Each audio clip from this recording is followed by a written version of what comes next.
What's up, everybody? It's your favorite puzzles, favorite nerd. Today we are looking at the ToyWorld Combiner, which people are kind of saying is a puzzler homage. I mean, I see where they're coming from with it. Not entirely sure I'm sold on that idea, but I definitely see where they're coming from with it. So I have to admit that these look good together as is, but they kind of fall short to me as far as how I imagine the Throttlebots. In a way, it kind of seems all over the place to me.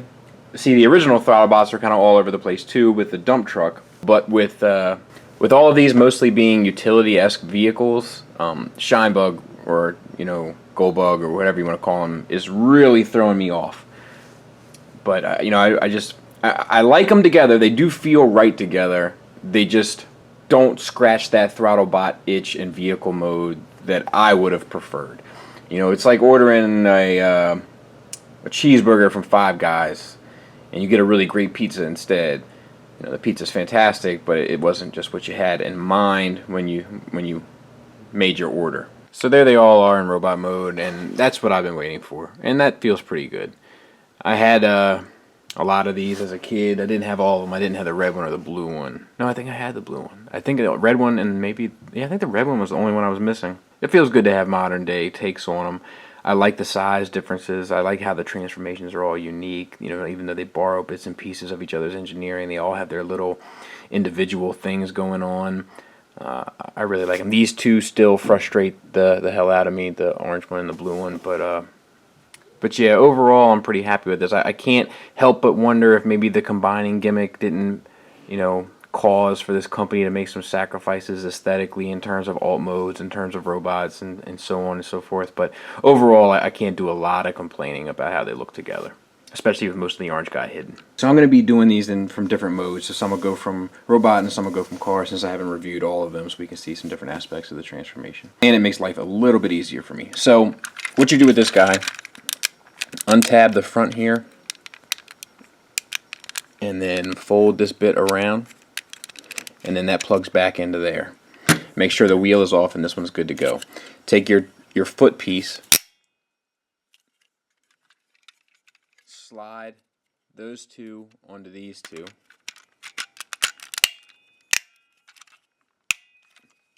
and there you go.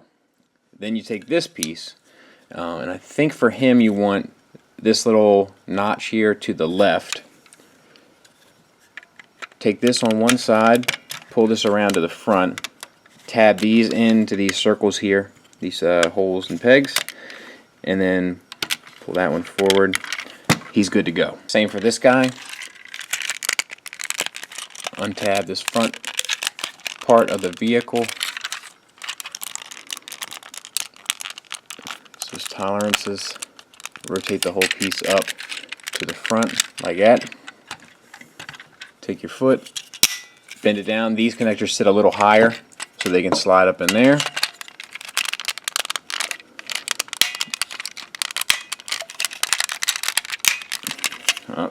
That one takes a little bit of force, but you can get it. It's just hard to do with your arms in front of you like mine are at the moment. Take your other knee. Same basic idea. Latch it in here, bring it around, fold these pieces down, they plug into the sides, fold that piece down to secure it, and there you are. Okay, so let's get this guy figured out. And this has to go like that. And we'll do the other one. To be honest with you, I'm not sure if that doesn't look better for robot mode also.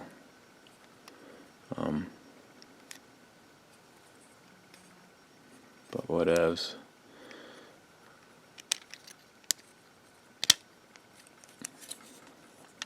And yeah, that's right. And then the rest of this we just get back into car mode, so fold that up, fist in, collapse, gun out, door up, fist in, collapse, open these side pieces off. It really pains me to undo this, being as though it took so long to get it right, but anything for yins. Get my Pittsburgh going. We'll get this squared away separately since it is a pain.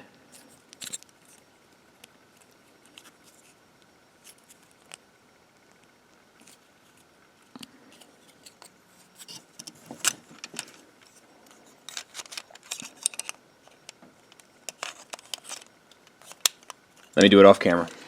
So I got it. I had the head misaligned for one, but it was really this piece here that keeps falling on. You see it's still not totally together. But it'll do for now. Key points, make sure that this gray bar is lined up like this.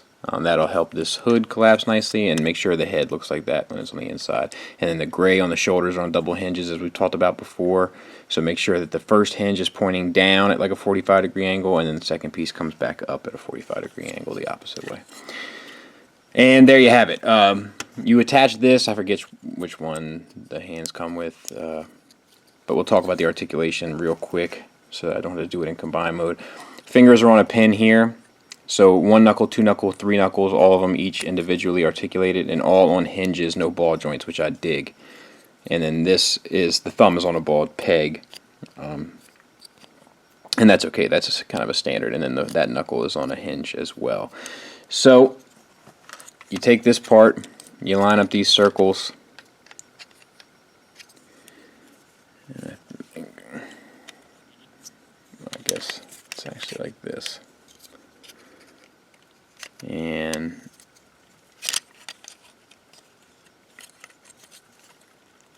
get one,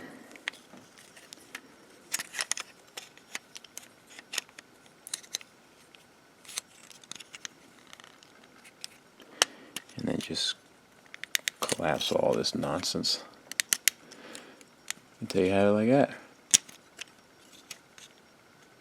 And we'll do some articulation tests to see how sturdy he is once we get him combined, but wrist is on a hinge here because of the way it plugs in.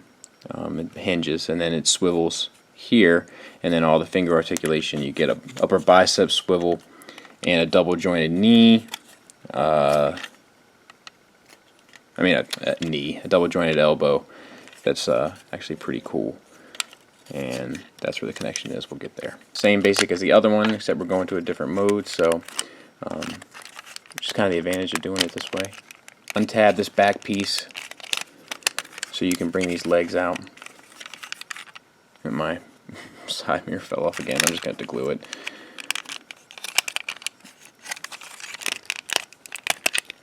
You can bring up this, fold that in, and let's see here. All you need to do is rotate this piece here down and around.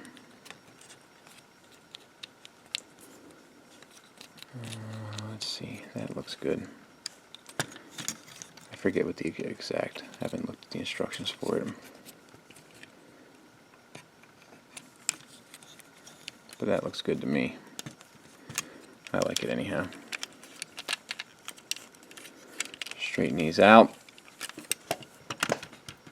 Oh, you know what though? I did miss a step, because you want to have this positioned so that you get the double elbow.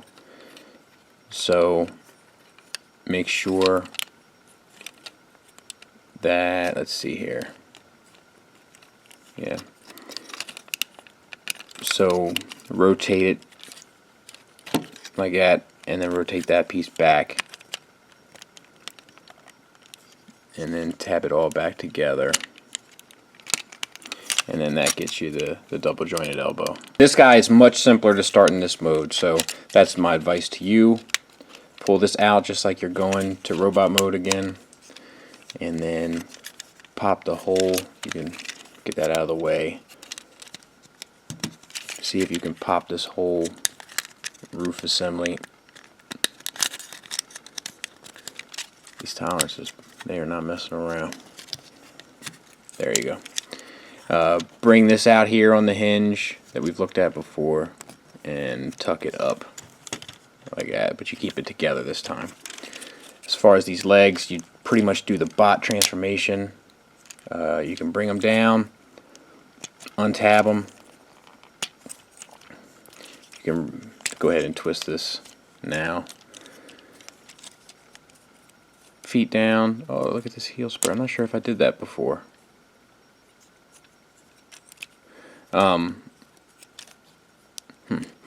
Okay. So, rotate this on the other side. Slide it down. Just like bot mode. Exact same thing. Tuck the windshield in. Same thing. And then you want to do it so you see the hollow bits, and bend, lift these knee pads up and bend at 90 degrees as the best you can at that first hinge. One more thing's missing, so pull that down and lock these two together, and there, you're finished. Mine, my pin is a little crooked. See how it sits a little off center? It sits the same in bot mode too, which is less than optimal. Okay, push the head down, rotate the arms up, rotate the panel on this ball peg back to the inside, and I'm going to turn it like this so that that port is exposed. You can push the hand in, and then this collapses and rocks down like that.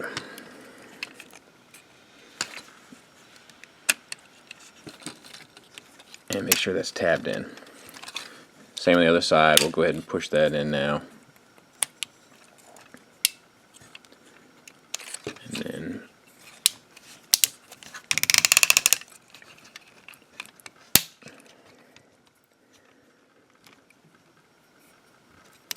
turn this.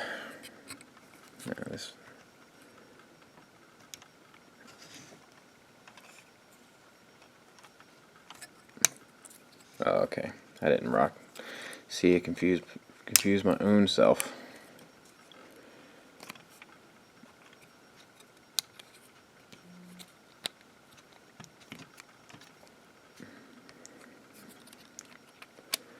Oh my God, I'm ate up. All right, there we go. And this fell off. Of course.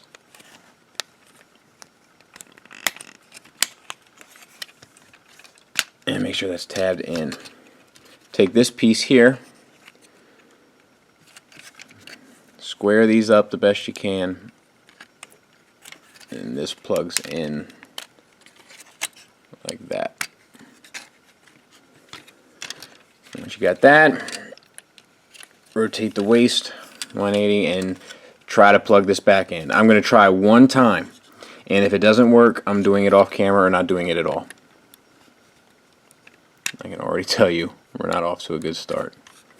Let me see if I can't.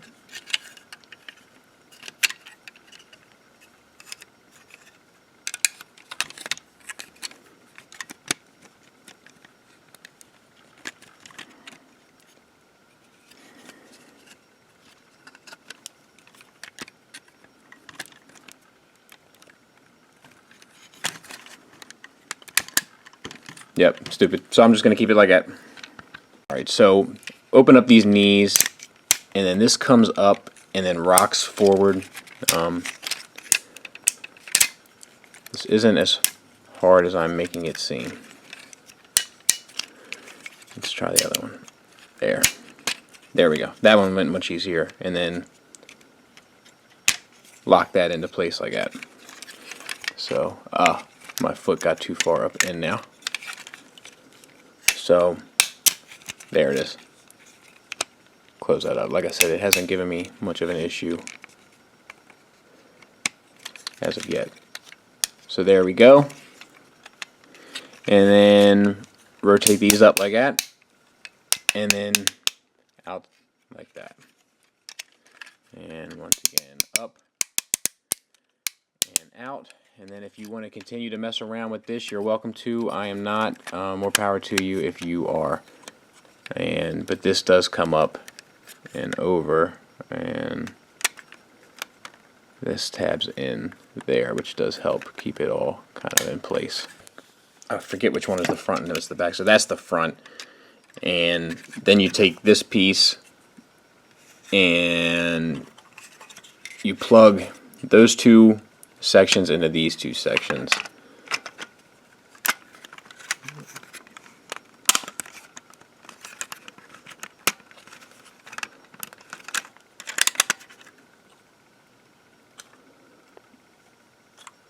So that he's something like that. Okay, so let's nip this thing in the bud. So the first thing you want to do is you want to make sure that this is as close as it can be to being completely together. So you can open up these panels here and kind of make sure that all of this is as tight as it can be, and that kind of holds it together. And it's like, I swear, it's like they knew. It's like they knew that this backpack was going to suck. So there's that. Goldbug attaches as a backpack. Here, here, and it can be a bit of a pain, but it'll go.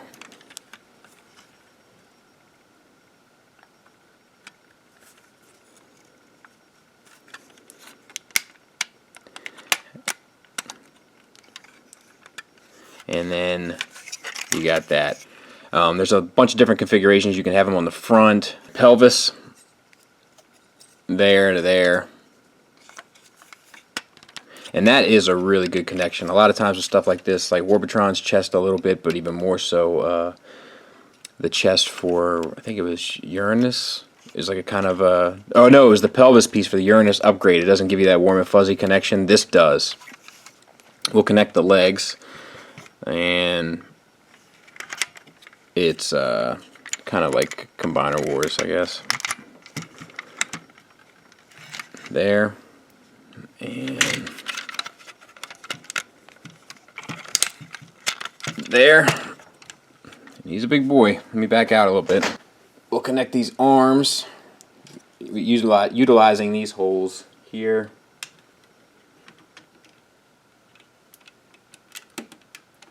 And that's actually a better feeling connection than I had imagined.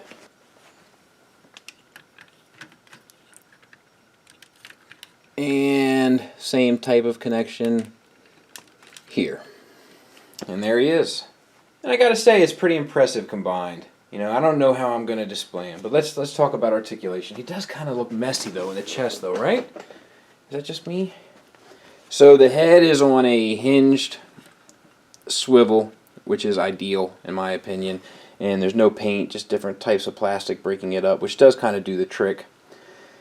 The connections here are on a ratcheting system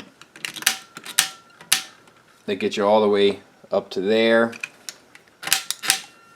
and then down, and then a smaller ratchet up and down, and then we get this double, you know, the articulation that we kind of already talked about there. Same on the other side. See, that's what I was worried about.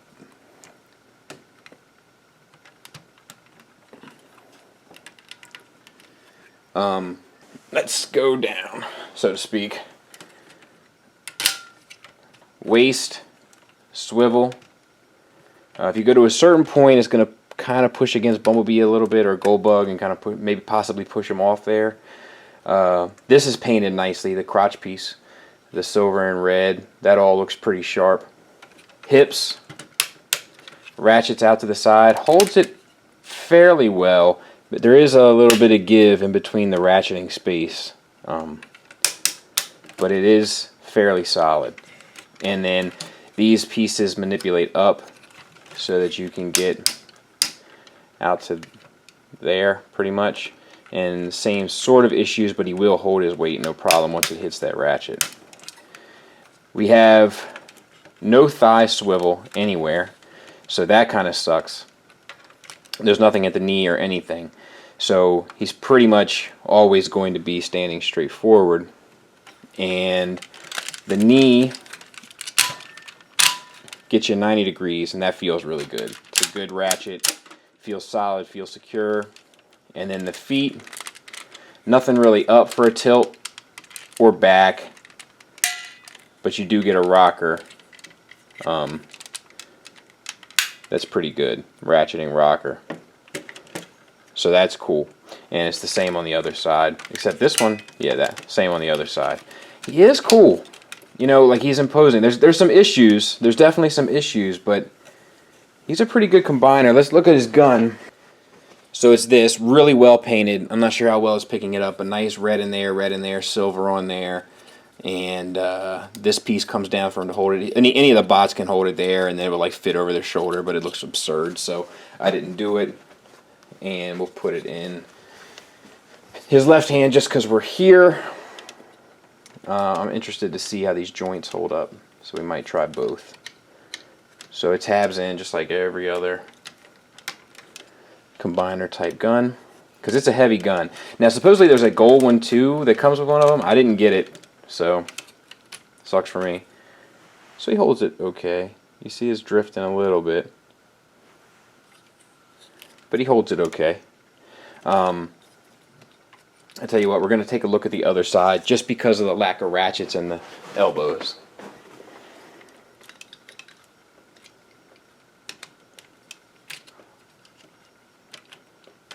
Holds it like a champ. Nice catch. So yeah, doesn't really cause any issues. So that's a bonus. Let's do some size comparisons. Now I'm not going to show you all the combiners, but there he is with Warbotron, and I'd say he's the second biggest combiner. There he is with Make Toys Computron, and as you can see, he's significantly bigger than him. There he is with TFC's Prometheus, so just a little bit taller than him. And there he is with Combiner Wars Superion minus Slingshot, who I have upstairs. As you can see, I've been busy. So, quite bigger than him as well. Final thoughts wise, I'm not sure if the price of admission is worth it in the end. This is a fairly well done combiner. There are a lot of parts forming elements to it. If that bothers you, then that's definitely going to bother you here. It doesn't personally bother me, but what bothers me about this, lack of thigh swivel. That's a big one. Lack of ratchets in the elbows, and the way the red car connects. Part of the red car's mold hits up against the gray plastic at the connection, which makes the red car more prone to popping off. The other thing that irritates me is the fiddliness of the red one and the fiddliness of the blue one, but those I can't really hold the combined form accountable for that.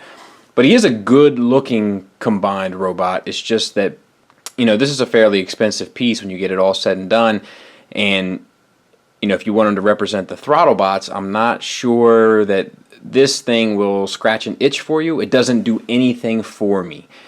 I admit that it is cool. I admit that it's fairly well done in combined form. But I mean, it might as well be a Pokemon ball for all I'm concerned, because I just have no connection to whatever this thing is. Doesn't mean it's poorly made. It just means that it doesn't scratch any sort of nostalgic itch for me, which is really what I'm chasing. If you think that you're going to put it together and have some connection to this thing that you don't necessarily have at the moment, I can only tell you that I don't. If you don't care about that sort of thing, if you like Dinobots that combine and you just like things to be stuck together and form bigger things, then this is fairly well done for what it is. The combine mode is super sturdy. It's a really well made combiner. It's not floppy at all. The joints are tight. He holds poses well. There's not really issues there. The color breakup is good. It does seem cohesive. It does seem like a team that would combine. You know, it's just that I don't know it ever combining, me personally. And it feels nice to complete something. Like, you know, when you finally complete that job. Bobby. Yeah. Whoa, wait. What the f*** is that? That's an 8x10 of Lionel Richie. Well, it's got to go. Say goodbye. First of all, Lionel Richie doesn't say goodbye. He only says hello. And secondly, an 8x10 of Lionel Richie is what makes a house a home, Laura. I married a moron. Yeah, whatever. Just hit play on your way out. Hello. You have no idea how long I've been waiting to fit that one in. Anyway, it's not bad. It's really not. I thought it was going to be bad, just quality-wise. I thought it'd be flimsy and floppy and a mess, and it's not. It holds together quite nicely. It's just the question of whether or not it does anything for you. It doesn't do anything for me.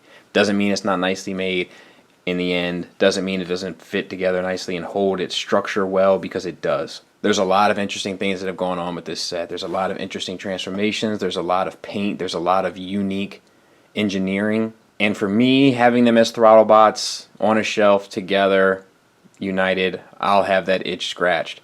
If they ever release MPs, or if a company ever does an MP set of Throttlebots, maybe I'll combine this guy and put him elsewhere. But for now, he'll be on my shelf as individual bots. Thanks for listening. Thanks for watching. Until next time, take care.